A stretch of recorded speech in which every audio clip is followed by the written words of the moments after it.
Okay, so we have Cubase opened up here. So you're going to want to go into Devices and Device Setup. And in this tab right here, VST Audio System, this drop-down menu here is where you select your audio driver. And I used Yamaha Steinberg USB ASIO, so I'm going to keep that because I'm already on it. Here are some extra sort of configuration stuff, but we're not going to worry about that. In the secondary menu part here, this is where you have your further configuration stuff. From here you can access your control panel. So if you're using if I was using my Sapphire right here, ASIO Sapphire Pro 40, when I click this, it would open up my Sapphire mixer window. You also want to click whichever clock source you have. So for me, I'm using my internal clocking because I'm using my my master interface as the clocking source. If I was using an external clocking device, I would click externally clocked, and I would say how it's being clocked. Oops, kind of screwed that up. This is also where you can select direct monitoring. And then this section here, this is where you can select whether all of your inputs and outputs are visible within Cubase. So for me, I use all of my outputs and I have all of these visible. And for my inputs, I only use 1 through 8, so I have all those visible. And I also just made ADAT A in 1 and ADAT A in 2 visible so that I can show you guys some stuff. Next, you're going to want to go into Devices and VST Connections, or hit F4 on your keyboard. And in this tab here, this is where we set up our input buses. Now I have nothing set up right now. I do have a preset made, but we're going to start by demonstrating here. So you're going to add a bus. Either you're adding a mono bus or a stereo bus. So I'll speak to that a little bit. For me, I have basically only 2 inputs that I pretty much ever use unless I'm recording audio in a certain way. But I have a stereo output coming out of my mixer and into Cubase. So I want to have a stereo input for here, and I'm going to call this one mix bus because that's coming out of my mixer, and that's basically my mix bus. So it is coming from my analog input 7 and 8. So that's how I would configure that. Then when I'm going to do my print track recording, I come here on the input routing and I can select my mix bus, and that means that my mix bus coming out of my mixer is going into the interface. From the interface, it's getting selected in Cubase, and then I can print and record on this track here, which is a stereo audio track. So likewise, I could do that from here. In my mono track, I can go in on the mix bus and I can say either the left or the right. So that works in that sense here. However, if I have a mono input source, or let's do 2 mono input sources. Let's call this one, oh come on, let's call this one left and this one right, and we'll use the same source 7 and 8, which is left and right. I cannot select both of those, the left and the right monos in that sense. I can only use one of those monos regardless of the audio track that I'm selecting. For a mono audio track, that works fine because you just use a left and a right anyways. But if you have a stereo or more, then you can only select one of them. So that's why when you're setting up your inputs, to have as many of the proper setups that you want. So for myself, I have as many stereo tracks, input tracks as I can. I have 3, 4, 5, 6, 7, and 8. For 1 and 2 I have in mono because for input 1 I'm using as a talkback, and I cannot use that input 1 because it's already assigned to my control room talkback right here. So just keep that in mind. There's a certain way of configuring these things and a certain way that you can use your inputs within Cubase depending on the setup that you've chosen. Alright, so now in the Outputs tab, you want to select and set up all your different outputs accordingly. Just like in the inputs, you have to make sure that you're adding stereo and mono tracks accordingly. For myself, I want the ability to have as many available stereo output tracks as possible. So, for instance, if I have, let's say, an overhead mic, which is recorded in stereo, so there's a left and a right, that would be recorded onto a stereo track, which would have a left and a right. I would then want to send those outputs to not just one, but a left and a right, so 2 different output sources. So if you have your outputs set up in a stereo output, like I have here, which is output 1 and 2, and that's configured as DAW out 1 and DAW out 2, then I can go here and select DAW out 1 and 2, boom, and that's a stereo output, and it's going to be 2 tracks coming out of my interface. That's fine and dandy. If I set up some mono output sources,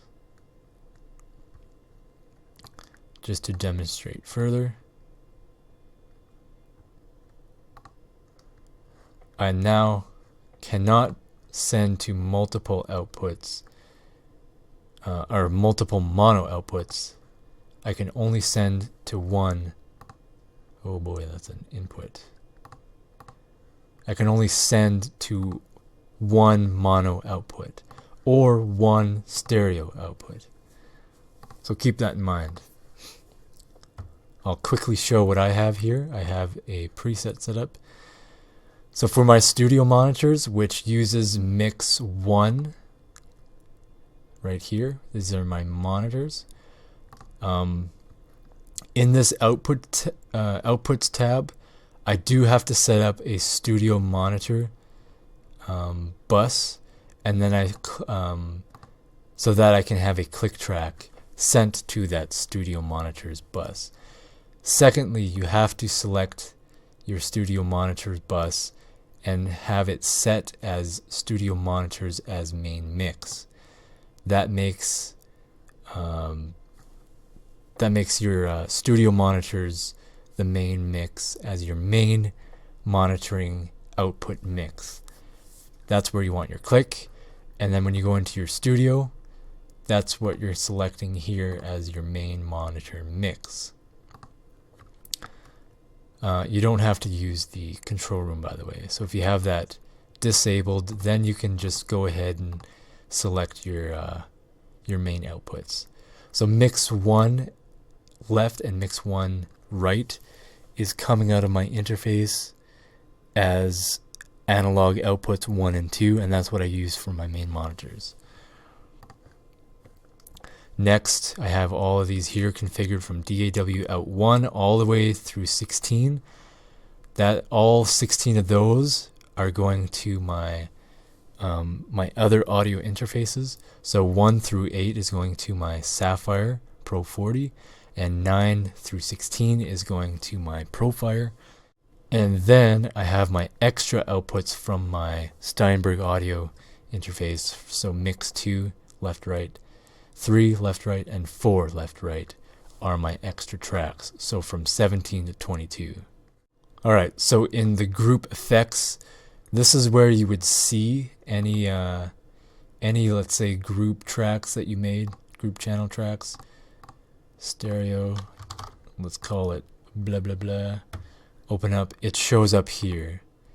So from here you can tell it where it's going to go and all that fancy jazz. You can also you can remove your tracks from here, and you can add tracks from here as well. So that's fine and dandy. Same thing goes with your effects. So all of that stuff shows up here.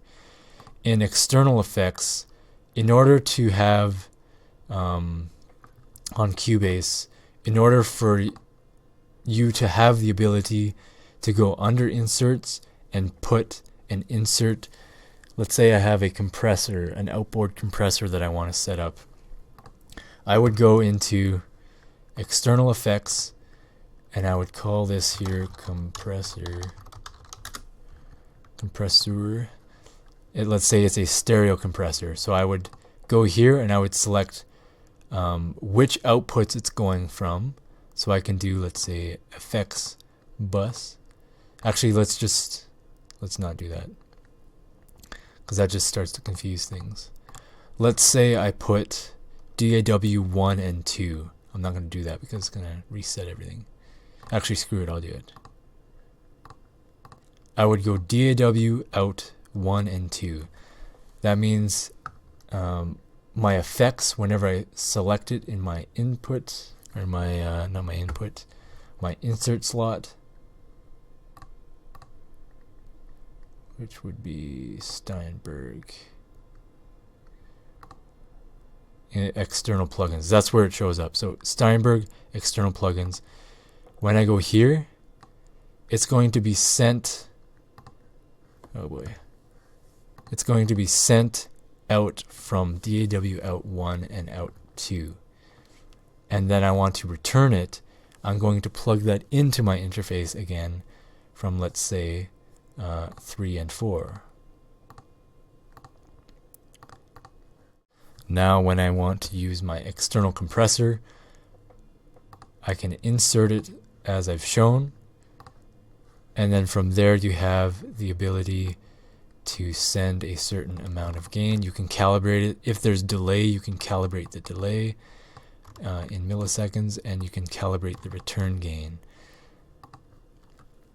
So in this sense, you are now using it as an insert, and it's going to send out of your interface into your compressor and back into your interface, and it's going to sync that up by configuring the amount of delay.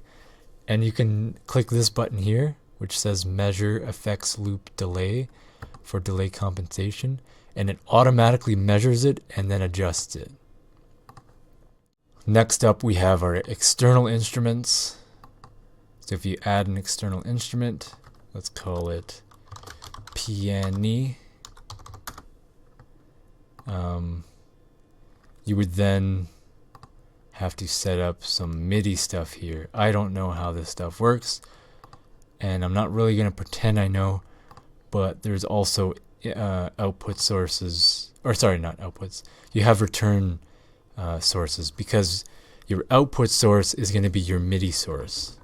So when you're playing your MIDI, it sends MIDI signals to that external instrument, and that external instrument creates audio, and you want to return that audio back into your system. So that's how you would do that here. You would go by inputs, by selecting inputs, and then when you go add instrument,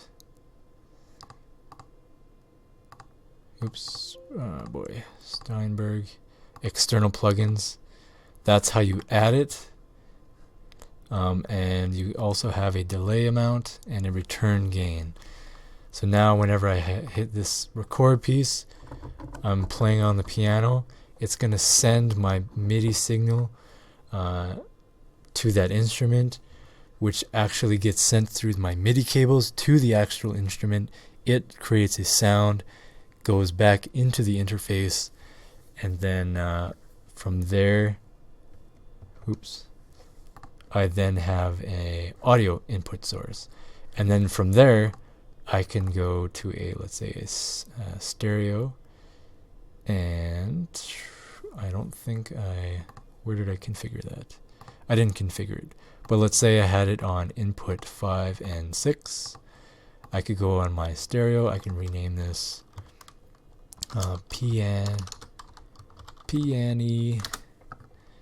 and I can go here 5 and 6. And now I'm going to be able to record as I'm playing my MIDI stuff here. And lastly, we have the Studio tab here, which in this section is where you can configure and enable the control room.